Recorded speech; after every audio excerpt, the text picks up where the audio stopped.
The Majority Report with Sam Seder. It is Wednesday, November 22nd, 2017. My name is Sam Seder. This is the 5-time award-winning Majority Report. We are broadcasting live to tape steps from the industrially ravaged Gowanus Canal in the heartland of America, downtown Brooklyn, USA. Oh, folks. Oh, I'm with you right now. But not really. I'm actually in the future. No, scratch. I'm in the past. You're in the future. I'm talking to you in the future. I don't know why I always make such a big deal of this, because of the vast majority of you, I'm always doing that every day because you're listening as a podcast. But if you're listening live, which is impossible, then I'm talking to you from the past. How's the future? Is it great? Are you headed towards home for Thanksgiving? I am. I'm headed there right now. My kids are, of course, complaining in the car. Everyone around me is complaining. I'm complaining. I'm future complaining. I'm preemptively complaining about the complaints that I'm hearing. But one thing, I want to reach back into the past. If you'll recall, on Tuesday, which is yesterday, if you're listening to this today, but if you're really listening to this today, which is impossible, you'd know this is actually still Tuesday. Nevertheless, on Tuesday's show, Jamie did not have the opportunity to say what her sort of unique, I guess it was, Thanksgiving food was, right? Was that what the question was we got from an IMer? Yep.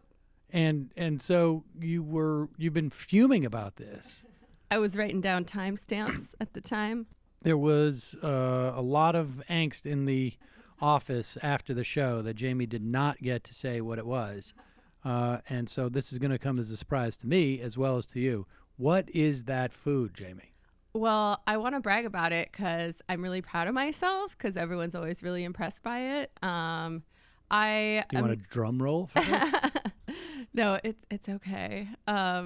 I was vegetarian for many years and vegan for many years after that, and I'm still mostly vegan. I just eat occasional eggs and seafood. So I like to make a seitan roast from scratch with mushroom stuffing and vegan gravy. Wait, like a roast? Like how big is this? I always imagine seitan to be, well, I guess it comes in like big squares, doesn't it? Oh, well, if you make it yourself, you can put it in whatever shape you want. Oh, I had no idea. So you made a homemade seitan. Yes, it's the recipe I got from Post Punk Kitchen. Shout out to them. And it's a real crowd pleaser, assuming your crowd is open-minded about these things. Does that mean don't really care about taste? No. I'm just asking. I mean, there in certain dishes I like seitan. And the mixture of flavorings you put in there is also really good. My brother-in-law, who is a total meat eater, said that it tastes like a good brat because I put some caraway seeds, crush them up. All right, very very good. So, how long does it take to make? That's a good question. Maybe like an hour, and then another hour when it's like in the oven. So it's conceivable that. All right. Well, let's put it this way: if there's anybody who hears this on Wednesday, and they end up making it for Thanksgiving holiday, report back. That would be so good. Shout out to all my vegans and vegetarians also. Like, I know it's a difficult holiday for you guys, and I just want to say, like, props. Don't be mean to your relatives. Just, like, lead by example. Make something delicious, and they will flock to you. Maybe. If you're lucky. My experience is maybe that will happen. Hey, just a reminder, folks, support for today's show comes from Health IQ. Health IQ believes that the best way to improve the health of the world is to celebrate the health conscious through social and financial rewards. They use science and data to secure lower rates on life insurance for health conscious people, including runners, cyclists. You ready for this? Jamie? Strength trainers, but vegans and more. So you actually, this is brilliant. You actually get rewarded. I mean, they say being vegan is much healthier for you. And this Health IQ helps customers save between 4 to 33% on their life insurance. And these are savings that are exclusive to Health IQ. 56% of Health IQ customers say they save between 4 and 33% on their life insurance because they live a more healthy lifestyle. I don't know that I would have been eligible for this back in the day when I got my health insurance, because I was still within the sort of had smoked cigarettes realm within my 5-year thing or whatever it was. But like saving money by being a good driver, Health IQ gets you lower rates on life insurance for living a health-conscious lifestyle. Physically active people have a 34% lower risk of all-cause mortality, a 56% lower risk of heart disease, and a 22% decrease in cancer mortality compared to people who remain inactive. I guess this is they cite this Warburton et al., the CMGA. That must be the something CMA journal would be my guess, in 2006. But to see if you qualify, get your free quote today at healthiq.com/majority. That's healthiq.com/majority to get your free quote. I might just do that. There you go. You should. I mean, if you're still going vegan, well, you're vegetarian, right? Now? I'm a pescatarian. I'm mostly vegan. Pescatarian. I feel like that's the one that I'm closest to, because we've basically knocked out a lot of our meat consumption. That's good. But I eat fish and eggs. The whole egg thing I don't get. But I don't do dairy. Fucks with my stomach. yeah, but that's just like, I don't know. I don't eat, well, I guess I'd eat everything. So, folks, on the program today, we have Christopher Glazek. He is the writer who wrote the piece, The Secretive Family Making Billions from the Opioid Crisis. If you have not listened to the 2 days that I was in Vegas for the Tort Lawyer Conference, you will find 2 interviews there, one with Peter Mouget, one with Burton LeBlanc, who talk about the lawsuits that they are part of against the distributor of particularly OxyContin, but other opioids. There's some statutory obligations that these distributors had that they failed to live up to. But before it gets to the distributor, there's a company that made this stuff. And this is one of those classic stories. I don't know if these people are as eligible to be sued as the distributors. But this is a classic story of the just deep desire for as much money as possible and externalizing the costs of those pursuit of profits by a family that now has made billions of dollars on this. Really selling, in many respects, poison. And it wasn't as if these people had some type of new wonder drug. They really argued that they had a new wonder delivery mechanism for a drug that didn't turn out to be so wonderful. So Christopher Glazek, writing in Esquire magazine, The Secretive Family Making Billions from the Opioid Crisis. Also, Matt has some Matt picks, deep archive picks from our deep archive. We have Sam talking to Bernie about the estate tax in 2006. What? What's old is new, folks. What's old is new. And some of it is still old. I'm older and Bernie's older. We're both older. But so if you're a member, you will get that as a bonus material today. And a reminder, if you want to become a member, just become a member. Go to jointhemajorityreport.com right now and join the Majority Report. You will have a chance to, even if you haven't become a member, you join and then you go back and you listen to the archive show, which would it be yesterday's show or today's show, and you listen to that Bernie Sanders interview. That's our way of saying thank you for supporting the show. Also, don't forget, MR Holiday is the coupon code for justcoffee.coop. 30% off, free shipping.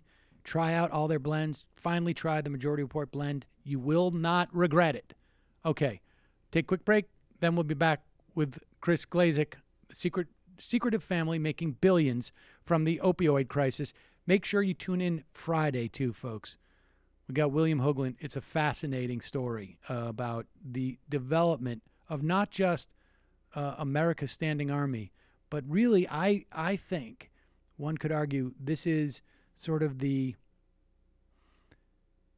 I don't know how to put this, but Baby steps of empire. yes, and the sort of ground zero for imperialism, the imperialism ethos in American culture. Quick break. We'll be right back.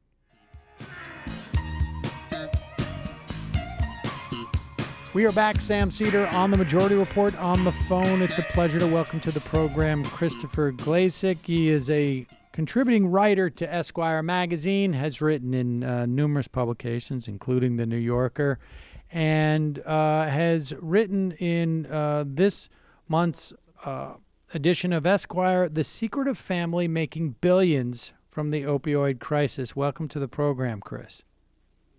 Thanks for having me. So, Chris, we've on this program have talked a decent amount of the opioid crisis. I've sat down with lawyers who are bringing cases against the distributors, particularly of OxyContin, and trying to get compensation for cities and states that have had to pay out public funds to deal with this massive crisis that we're dealing with. And you could maybe give us a little bit of statistics as to just how wide-ranging the opioid crisis is.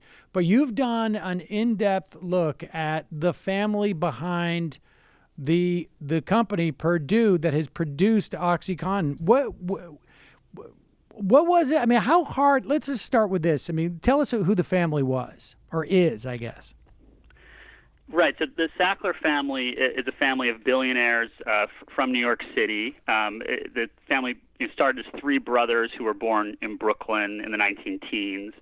And the patriarch of the family, Arthur Sackler, got his start in pharmaceutical advertising in the 40s and 50s. And he was actually a major innovator in the field of medical and pharmaceutical advertising. So, when he kind of emerged on the scene at that time, all there was door-to-door salesmen called detail men. So the pharma companies would kind of send these reps door-to-door to doctors to kind of try to sell drugs to them, and that still happens too. But Arthur's big insight was that you could use print advertising in medical journals to reach a much larger number of doctors more efficiently. And so he was actually the first person to ever to get the Journal of the American Medical Association to include a color insert for a pharmaceutical drug. Well, let's just stop there for a moment, because it is obviously, you can look at the numbers and you can say, okay, there's a higher yield, right? Whatever the ratio is of people who will see those eyeballs and actually can, if not necessarily purchase, but prescribe his product, right? There's a lot of value there too. But I also would imagine that when you are advertising in a medical journal, that there's some other level of cachet, that there is almost like an implicit sense that, like, this is for real. Absolutely.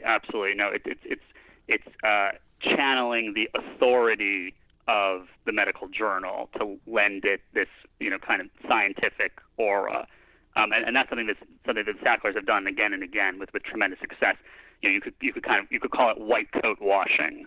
They kind of present business objectives as medical objectives, and then they're able to kind of launder, their company's and their family's reputation through the prestige of the medical profession.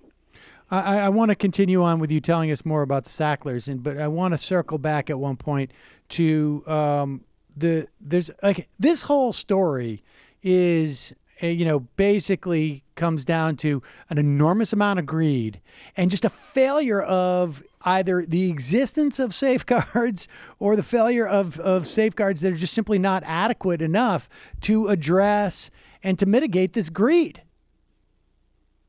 Absolutely. And the Sacklers have had some help along the way.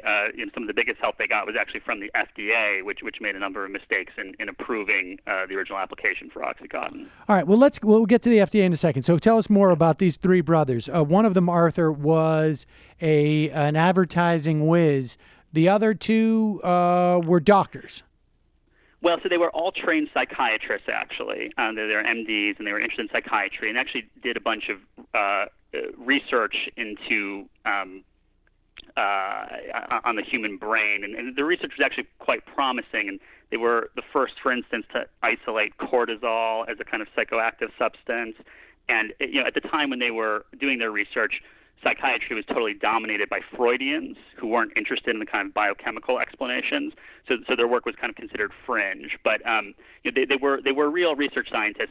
Arthur was really the patriarch of the family, and he would often kind of find jobs for his younger siblings to take over. He was the one who coordinated the purchase of Purdue Pharma in 1952, but he actually had his brothers run it instead of him. Because he was a medical advertiser, it would have been a conflict of interest if he also had his own pharmaceutical company. But so he kind of he owned several companies secretly and would often have other people run them for him. But his brothers were kind of his understudies. Oh wow, okay. And so so Purdue, like, what did they make leading up to? Why don't you explain how they came upon the idea of OxyContin and the idea of Contin? Sure. Okay. Well, so it's useful to note that the family's first really big influx of cash, we think, came in the 1960s because Arthur Sackler was the first one was the one who devised the advertising strategy for Valium. And he was, and Valium was manufactured by Roche, a pharmaceutical company, but Arthur was the ad man behind it, and he was compensated in terms of volume of pills sold. And what he did was he pulled off a pretty remarkable trick. So Roche already had a benzo on the market called Librium, which is virtually indistinguishable from Valium. Valium then was released under a different name, a slightly different dose, but it was marketed in a very different way. Librium had been targeted narrowly, for what at the time was called anxiety issues, although anxiety at the time wasn't quite the buzzword that it is now. But what Arthur did for Valium is he said, hey, there's all these other kinds of problems that people have, these physical, somatic problems. They have headaches, they have trouble sleeping, indigestion, sexual problems.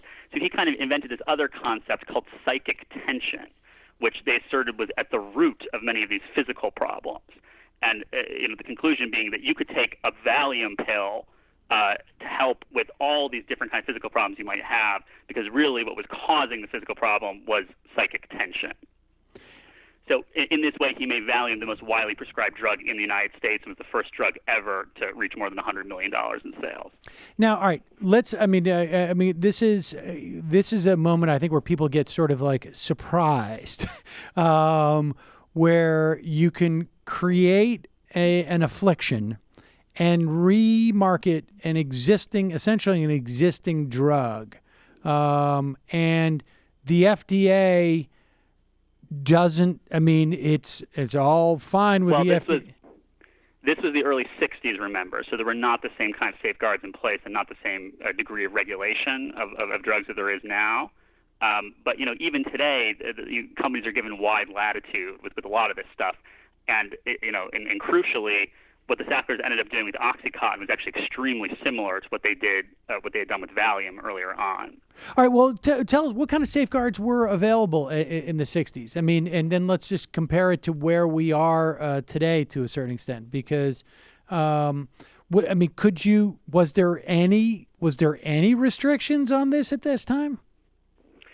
So, there was actually there was movement in the 60s to introduce more restrictive regimes, and there were these Senate hearings that Arthur Sackler actually had to testify before. And one of the things they were really worried about in the 50s, and Sackler was involved in this also, was with the overprescription of antibiotics. So these new antibiotics were coming on the market, and the companies were trying to sell them for all kinds of different conditions, but it was actually, they were worried about breeding antibiotic resistance, which we're still worried about today. So in terms of the exact timing of some of these pharmaceutical reforms, I'm not sure. I'm not sure if it would have not been until the 70s that some more restrictions were put on the claims that pharmaceutical advertisers could make. But certainly, yeah, in the 60s, there was not the same kind of restrictive regime. Today, the FDA allows pharmaceutical companies to make certain kinds of claims about their drugs, and then there's claims that they're not allowed to make. They're not allowed to exceed what the FDA label says, with some asterisks. Right, and those asterisks very often lead to some pretty crazy and horrific outcomes, as like these drug companies, try and push off-label prescribing for these drugs, but they do it in a sort of much quieter way. All right, so Sackler was innovative in that he had basically taking a bunch of pre-existing, I guess, states of being, bundled it up into a name that sounded like it was an official psychological problem, or I guess neurological problem, and a marketed value made it the highest grossing. I mean, can you still make deals like that today with your advertisers? Like, we're going to give you a commission? That seems to be bad. It was very innovative at the time. I'm not sure exactly how those contracts are typically structured today, but I mean, but I think that there are performance benchmarks that you're supposed to meet. That to me seems really contrary to the Hippocratic oath. Well, so it makes everything a volume game, and it makes pharmaceutical companies just, and their advertisers, their number one priority is just maximizing volume, and that has everything to do with the opioid crisis. And people can kind of debate like what the best approach to regulating dangerous drugs is, and we have some people who advocate these very restrictive prohibition regimes, and other people think that drug use should be decriminalized.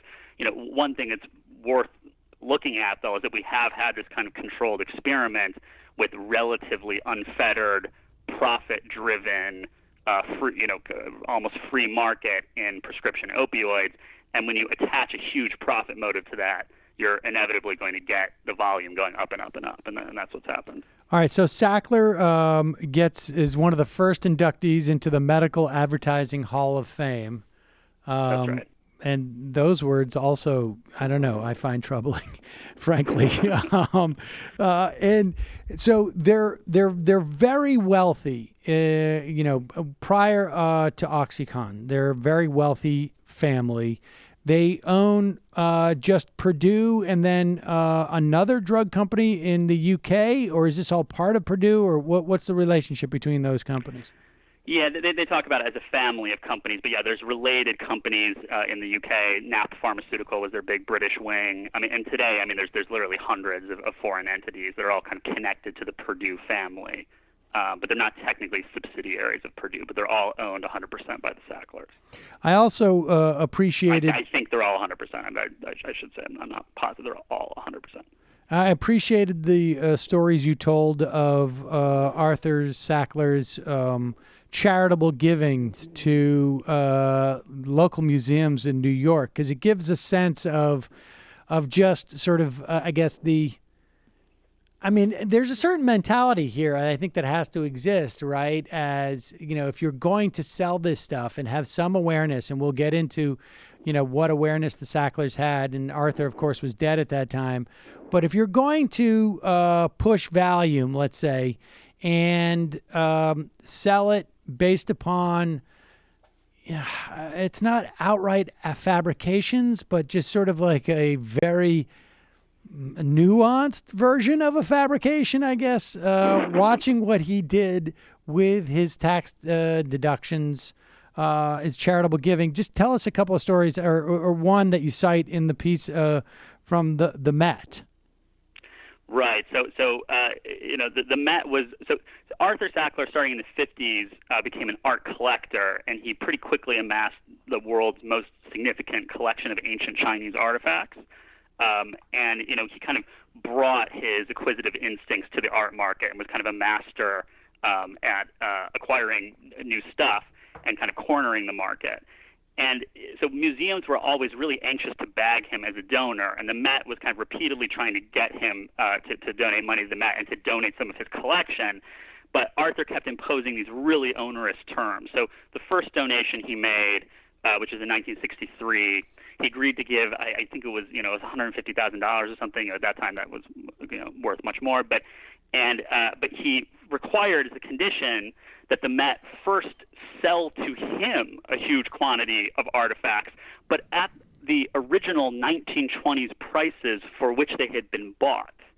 Then Arthur would donate back the very same artifacts to the Met, but he would take a tax deduction based on their current prices. So, in effect, he was able to take a tax deduction that was so large that it was larger than the total value of his donation, most likely. So that was one thing. Another time when he gave money, he insisted that the Met make available to him this large cavern in the museum for him to store his own private collection, which saved him insurance costs and fire costs and all this stuff. So there was a secret room in the Met to house Arthur Sackler's collection, and the Met was, convinced eventually he'll just donate this stuff to the Met. So, we're willing to play this game where we let him house it for free in our museum for a number of years. And it actually ended up triggering an attorney general's investigation, saying this was a misuse of public funds. You can't, benefit this individual by allowing him to have his private collection in the museum. But eventually, Arthur got mad at the Met. They wouldn't give him a seat on the board. He was mad that there's all these homosexuals on staff, and he had a couple other misgivings about the way that his donations were being used. So he actually ended up donating almost all that stuff to the Smithsonian in Washington. So he kind of screwed the Met in the end. And wait, how did that Attorney General investigation work out? I mean, it seems to me that the Met was engaged in sort of that sounds a little bit illicit to me too. So they did not find any wrongdoing on the part of Arthur, but they did reprimand the Met. All right, fair enough. But we get a sense of just his sort of, I guess, his perspective on society at large. So Arthur dies, and then his brothers buy his share in Purdue. When does that happen relative to OxyContin? Tell us, or start with the concept of Contin for us, right. And then we'll work. Okay. So yeah, it's important to note that Purdue, which they bought in 1952, was this really small, insignificant pharmaceutical company for years and years. It was kind of a midget in the industry, and they had a number of products, didn't really have any big hits. Their first big hit was actually they acquired the rights to betadine, which is this antiseptic, and they had really good timing because they bought it just as the Vietnam War was ramping up, and so the U.S. government bought tons of betadine to heal soldiers' wounds in Vietnam. But they didn't hit it big until they entered the pain business. And the way they got there was they had developed this time-released asthma medication that didn't really take off. But according to the company lore, there was a doctor in London who worked for this hospice. It's actually kind of the world's first hospice. And he was aware of this time-released asthma medication, and he suggested to the Sackler's company there that they create a time-release morphine pill. And this would be great for the hospice, he said, because it would allow dying cancer patients to sleep through the night without an IV. As it was at the time, they could take morphine, but they would have to take it, in pretty constant increments. So if they could take a pill that was long-acting that lasted 8 or 12 hours, then that would help people sleep. And so they took this advice and they did create a time-release morphine medication called MS-Contin.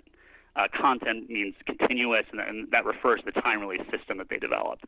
So MS-Contin became a hit in the cancer market, and it sold quite well in that small niche, and it brought a lot of prestige to Purdue as a company, which hadn't really had anything really successful before. So all of a sudden they were involved in this really holy work of relieving the pain of dying cancer patients, allowing them to die with dignity, to sleep through the night. And so this really put Purdue on the map. One of the problems with MS-Contin, though, is that its patent was going to expire in the 90s, and they didn't have anything to replace it. And so people at the company, and it was kind of around this time that the next generation started asserting control. This would have been Arthur's nephew, Richard Sackler, who really starts adopting a more important role in the company in the 80s. And they get the idea, what if we created a new time-release opioid, but instead of time-release morphine, what if we make it time-release oxycodone? And oxycodone was kind of a dusty old chemical. It had been around since the 20s, but it had a number of advantages over morphine. The most important one was that it was perceived by doctors as much weaker than morphine. And the reason for that was that it was in Percocet and Percodan, which are these relatively weak combination opioids that people take for injuries and stuff like that. Morphine had this really kind of serious, kind of funereal reputation. People were like, "Oh my God, if I'm on morphine, that means I'm about to die." You couldn't get ordinary doctors to prescribe morphine. I mean, most never had. That was only something for cancer doctors. But ordinary doctors were very familiar with oxycodone because they prescribed it all the time in the form of Percocet. So, and the company, has acknowledged this in lawsuits, and I talked to employees about this. They played on this misconception that oxycodone was weak. In fact, oxycodone is even stronger than morphine on a milligram for milligram basis.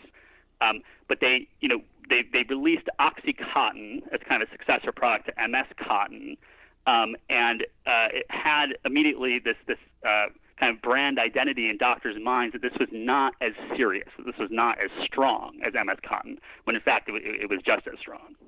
That's interesting. All right, so just to be clear, this was an active ingredient in Percocet that just because of the amount that was in Percocet made it less powerful. But exactly. Okay. Yes.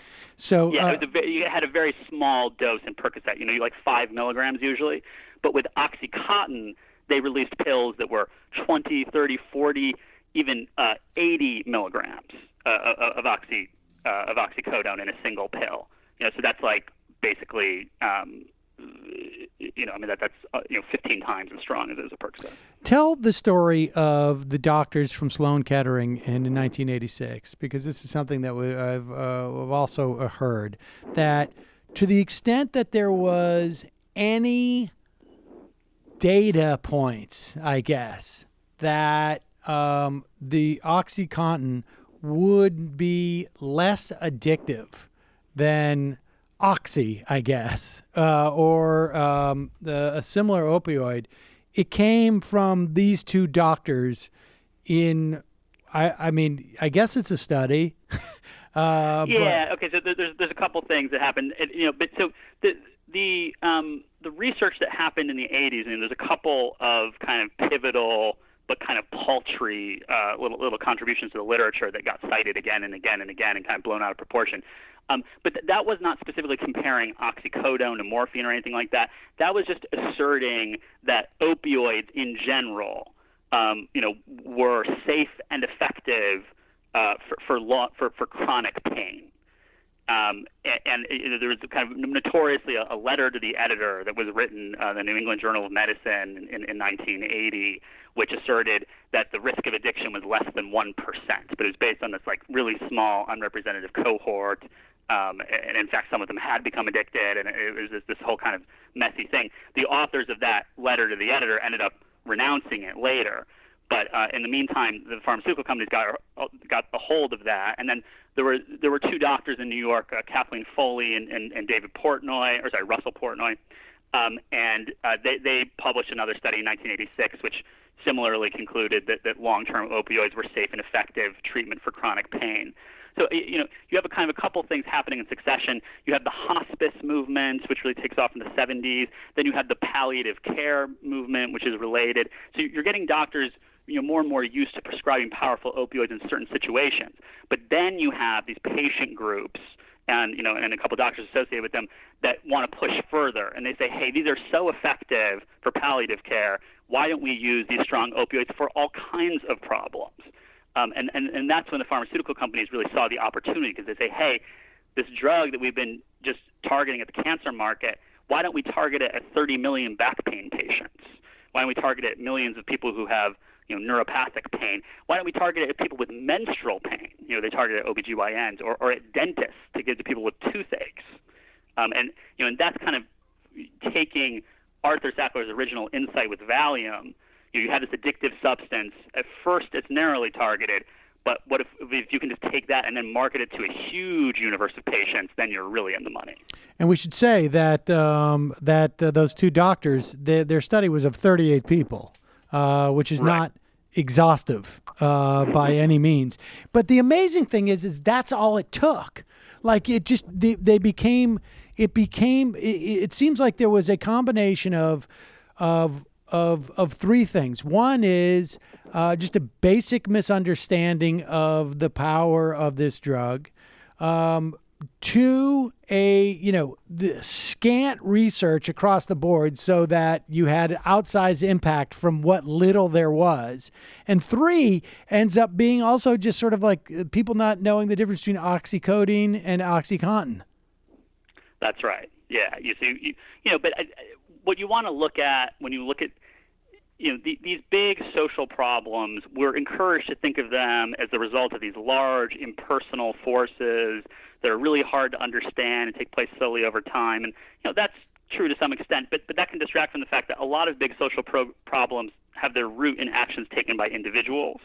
And so when you're looking at something as complex as the opioid epidemic, you want to look at who is benefiting most, who had the most aerial view of everything that was going on, who was able to manipulate the other events that were taking place in order to maximize their own profits. And in looking at that, you really end up inevitably going back to the manufacturer, which is Purdue Pharma.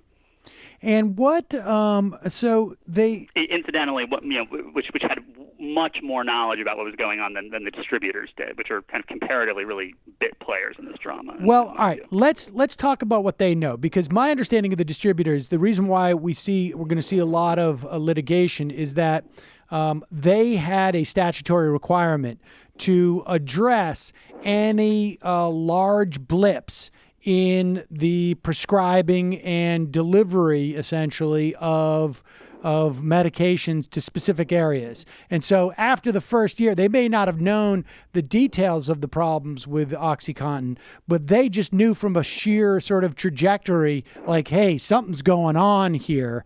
And yet they had they had a statutory obligation according to the, via the DEA. That's what we heard about a couple of weeks ago when we heard that there were Congress people and there was a nominee who was pushing changing that statutory obligation. But so what did Purdue know? Like, what did these guys actually know? Well, this is really key because they knew much, much more than the distributors did. I mean, the distributors basically just take the pills from the manufacturer and deliver them to the pharmacy. Right. So the distributors only had models of, we should be selling X amount of these pills in these locations on any given day. The pills could be anything. The only thing that they're measuring is actually just sheer numbers. That's the only data they have. They don't know if there's a pain clinic in that town or there's a hospital nearby. I think that they made some mistakes, and I think that they should be held liable for those. But but it's important though to understand that what Purdue had access to was much more granular data. They had access to data down to the prescription level. Through this company IMS, which is a prescription data mining company, they had a subscription. They were able to see which doctors were prescribing what amounts in what areas. And Purdue actually kept a list internally of doctors they suspected of running pill mills, and they did not share that list with law enforcement for many years. Wow. All right. The manufacturers could only see one part of the chain. Purdue could see every step in the chain. All right. Well, let's start, though, before we get to the actual distribution and the idea that they're pill mills. But what did they know about their actual product that they were selling? I mean, it's one thing to say like, we're playing off of misunderstanding by doctors. We're playing off of misunderstandings by the general public. We understand this is a powerful thing. But we've had these two doctors who studied 38 people and it's fine. But did they have reason to believe or like provable reason to believe that this stuff was so dangerous? Well, they had conducted studies, internally that suggested addiction rates much higher than 1%, as much as 12 or 13%, and they kind of, tried to downplay those findings or suppress them in a way. Did they know that they were creating, a generation of addicts? I haven't seen the kind of smoking gun with respect to that, although I think some people are looking for it. But they certainly had reason to believe that these statistics they were citing, saying that the risk of addiction is less than 1%. I mean, that was plainly ridiculous.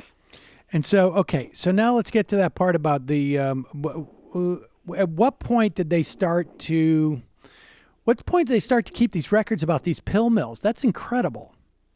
Right. So this was uncovered during an excellent Los Angeles Times investigation that was published last year in 2016, and that was kind of looking at that was part of my inspiration for looking into the family.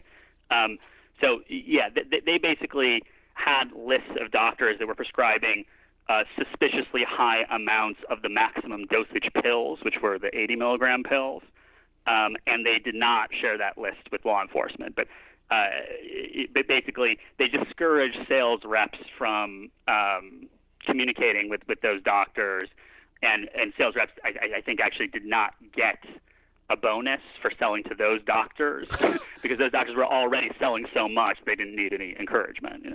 So wait, were they? Was that a cost savings thing or was that a liability saving thing?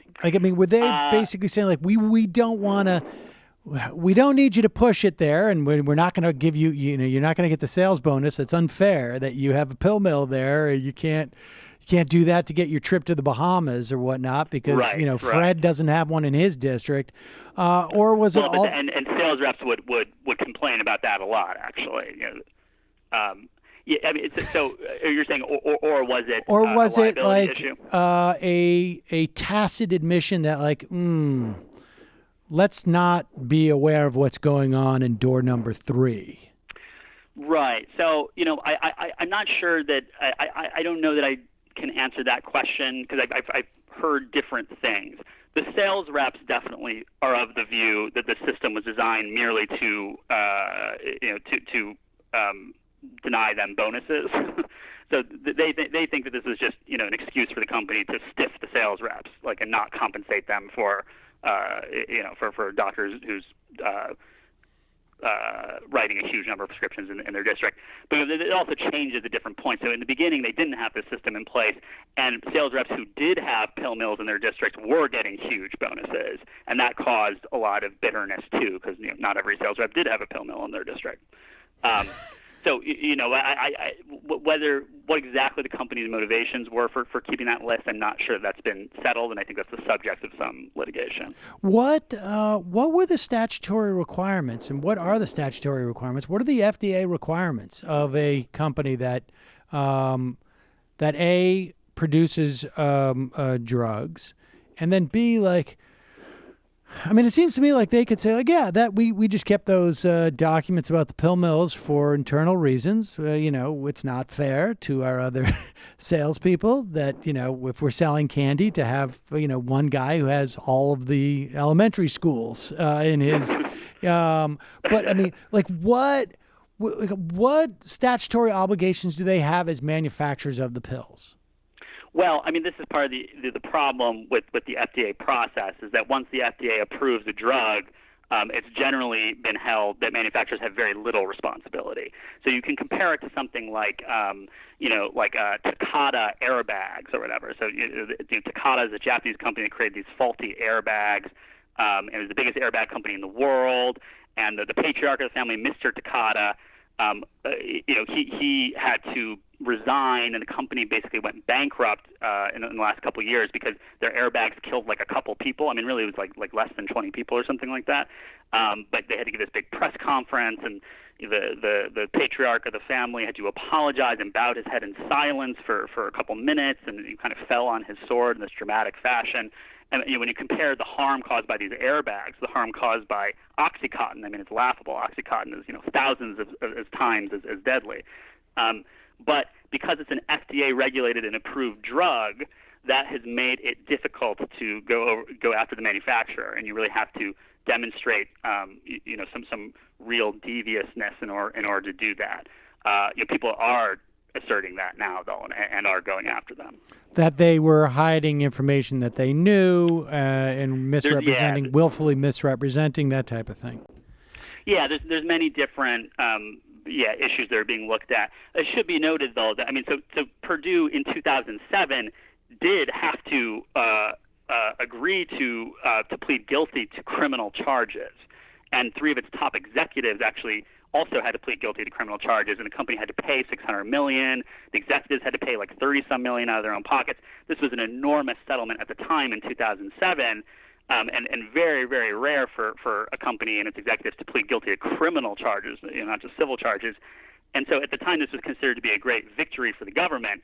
But there's a couple footnotes there. One is that at that time, it was not known exactly how deadly and catastrophic the opioid epidemic would become. And secondly, even though it looked like the top people in the company all went down, because it was the CEO, the chief medical officer, and the general counsel, the family members who owned the company and who filled more than half of the board seats and who actually supplied the company's top executives, they were mentioned nowhere in the settlement. And the guy who went down, who was the CEO, he had actually recently been promoted to CEO. He was not the CEO during the time that OxyContin was developed and promoted. That person was a Sackler family member, but they escaped totally untouched by that settlement. Wow. So and in the media, nobody ever the word Sackler came up nowhere. And there's a lot of media about the settlement at the time. It was a really big deal. They actually had hearings in the United States Senate about whether the punishment was too light on the executives, and barely anybody. It was really just one person who was the mother of a victim ever mentioned the word Sackler. Does anybody ever refer to that CEO as the fall guy? Well, he did play an important role at the company. He had been the head of marketing before he became the CEO. But and I kind of asked people, employees who had worked at the company, if they thought that this guy was really taking the fall for Richard Sackler, who was the president of the company, and I didn't. People did not really seem to be of that opinion. They thought that Friedman, was quite involved in stuff, and and then Sackler maybe was involved also. But I think that the Sacklers were generally more popular among the employees than these executives were. It's nice if you can pay the bonuses, and we should say that the fines that Purdue paid represent relatively what? Upgrading the desserts in the commissary or something? I mean, relative to the profits? Yeah, maybe so they've made $35 billion in revenue from OxyContin. So you compare $600 million and change to $35 billion. It doesn't seem like that much, a couple percent. So where does all this stand now? I mean, are they the Sacklers are getting a little bit of attention now, nothing relative to the havoc that has been and just the sheer suffering and death, frankly, that their product has created in this country. Where is all of this now?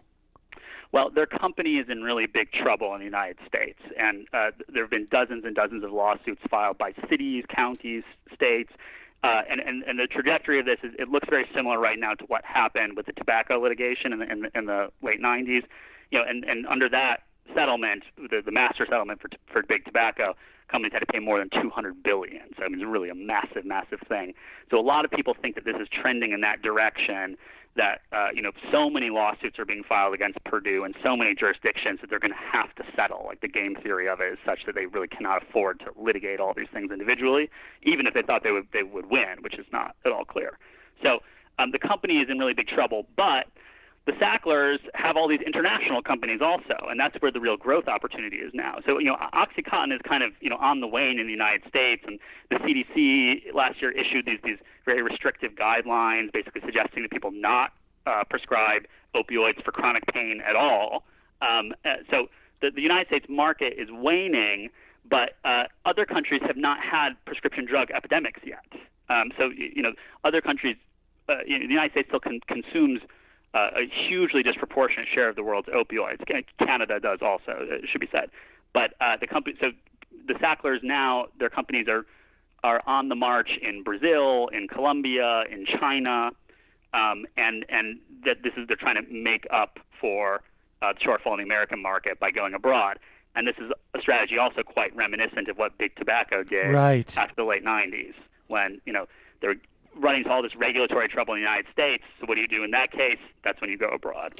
And are there, with tobacco, I could see how it would have been super easy for the tobacco companies to begin to do this abroad, but is there not any protections for those? I mean, are there not entities in these other countries that are saying like, wow, here comes this tidal wave. We just saw it wipe out an enormous amount of lives in the United States. It's just not the same mechanisms, or what? Well, that's an interesting question.